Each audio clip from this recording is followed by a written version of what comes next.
earn a living to feed. Bitin kapag walang-wala na sa budget. The province is expecting to lose at least half its crops. Agrarian reform is considered wider than land reform. The term comprises not only land reform, such as the reform of tenure production and supporting service structure, but also the reform and development of complementary institutional framework, such as the administrative agencies of the national government, rural educational and social welfare institution, and not limited. Simple of the question of the relationship of the farmers to the land. In Spanish era, there are pueblo, hacienda system, law of Indies, encomienda system, compras y vandala system. 1865 law to register lands was implemented.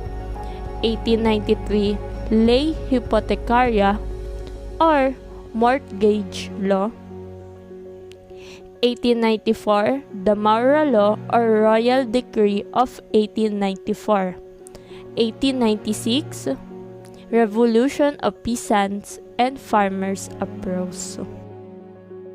The colonial government at this period introduced a pueblo agriculture, a system wherein native rural communities were organized into pueblo and each Christianized native family is given a 4 to 5 hectares of land to cultivate. The pueblo agriculture practiced no sharecropper class or landless class. Through the laws of the Indies, the Spanish crown awarded vast tracts of land to weed a prior lands for the religious orders, repartimientos for lands granted to the Spanish military as a reward to their services, and encomienda, a large tracts of land given to Spaniards to manage and have the right to receive tributes from the natives tilling it. Natives within these areas became mere tillers working for a share of crops. They did not even have any rights to the land. Abusive encomienderos collected more tributes than became the land rentals from the natives living in the area. A compras y vandala system was practiced wherein tillers were made to compulsory sell at a very low price or surrender their agricultural harvest to Spanish authorities, where encomienderos can resell it for a profit. People of the encomiendas were also required to render personal services on public and religious work, and as a household help to the encomienderos. The Spanish crown made a law in 1865 ordering landholders to register their land holdings. Only those who were aware to this degree benefited, as since their lands were claimed and registered in the other people's names, Spanish official or local chieftains. As a result, many peasants' families were driven out from the lands they have been cultivating for centuries or were forced to become tillers. As more tillers were abused, exploited, and deprived of their rights, the Revolution of Peasants and Farmers in 1896 articulated their aspirations for agrarian reform and for a just society. Women also fought for freedom and played an important role in the planning and implementing the activities of the revolutionary movements. The revolutionary government confiscated the large landed estate, especially the fair land, and declared this as properties of the government. Malolo's Constitution 1896, Article 17. Following the Spanish-American War in 1898, the United States of America acquired ownership of the Philippines. During this period, tenant farmers were dissatisfied with the sharecropping system as well as the dramatic increase in population. which put financial strain on the tenant farmers' families, and realizing that this was the main cause of social unrest and the revolt at that time. The Americans sought to put an end to the miserable conditions of the tenant-dealers, small farmers by implementing several land policies to broaden the base of small land holdings and distribute land ownership among the greater number of Filipino tenants and farmers. Philippine Bill of 1902. This law provided regulations on the disposal of public lands wherein a private individual can own 16 hectares of land, while the corporate land holdings can avail 1,024 hectares. This also gave the rights to the Americans to own agricultural lands. The public lands of the Philippines were estimated to cover at least half of the archipelago at the time of American rule. After further exploration, a few years later, they were estimated to account for 83.5% of the total area. These public lands belonging to the Crown of Spain were transferred to the United States through a treaty of peace. It is obvious that the disposal of such a large proportion of the islands may have a significant impact on the country's landholding pattern. Some native farmers lacked titles at the start of the American era, which was aggravated by the lack of records of issued titles and accurate land surveys. To remedy the situation, the torrent system was introduced to replace the Spaniards' registration system. There was no restriction on the size of one's land holdings. Land holdings have once again been concentrated in the hands of fewer people who can afford to buy, and to register, and also to acquire fixed title to their properties. As a result, more land were leased. There were widespread peasant uprisings headed by the armed peasants known as Colorum and Sakdalista of Luzon and northeastern Mindanao. These uprisings resulted to social disorder in 1920s and 1930s. As a result, more militant peasant and worker organizations banded together to take more collective action against landlord abuses and an unjust action against landlord abuses and an unjust land ownership situation. Land reform since 1971. The raucous demonstrations that accompanied President Marcos' second inauguration marked the tenor of the times. Students were aroused and were making common cause with tenants and trade unionists. The only positive response in this President's State of the Nation address was a proposal to sell military camps near Manila to generate funds for land reform. Later, special committees in both chambers of Congress conducted hearings which heard representatives of peasant groups and land reform agencies. On May 5, as a consequence of those hearings, omnibus bills were introduced to promote land reform in both the Senate and the House. But the problems caused which became associated with the idea of selling military land scuttled that plan. For the first time in the Philippine history, legislative initiative on land reform did not come from the President, but resulted in large part from popular clamor headed by Congress. The Senate bill was favored by peasant organizations, since it incorporated their demands for a lowering of the retention limit to 24 hectares and a prohibition on the creation of subdivisions or the resumption of personal cultivation through wage laborers as justification for the ejection of tenants, and thus avoidance of land reform. Both were widespread practices since 1955. They were less enthusiastic about the Estrella-favored bill to create a Department of Agrarian Reform, but the regular session ended without any land reform-related bills being passed. The first and second special sessions saw little progress either. and before the third special session was called a meeting of congressional leaders with the President agreed to strike land reform from the agenda.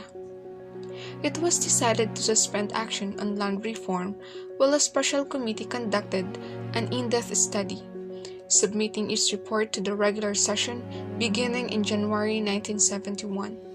Peasant and student groups were angry. Jeremiah Montemayor, president of the Federation of Free Farmers, questioned the sincerity of President Marcos for saying that land reform would become the epicenter of all government activities. Soon after January regular session began sitting, debate on land reform was again suspended to refer to the matter to another subcommittee. Chaired by Senator Salvador Laurel, the peasant-favored Senate Bill 478 was amended, omitting the lowered retention of 24 hectares. Despite 2 days of demonstrations at Malacañang in May by 5,000 farmer members of the Cooperative League of the Philippines demanding to see the president, the regular session ended without land reform legislation having been certified as urgent. Both peasant leaders and progressive legislators increasingly blamed the president for inaction. With the calling of the first special session of 1971, there was launched a unique form of political action, live-in picket.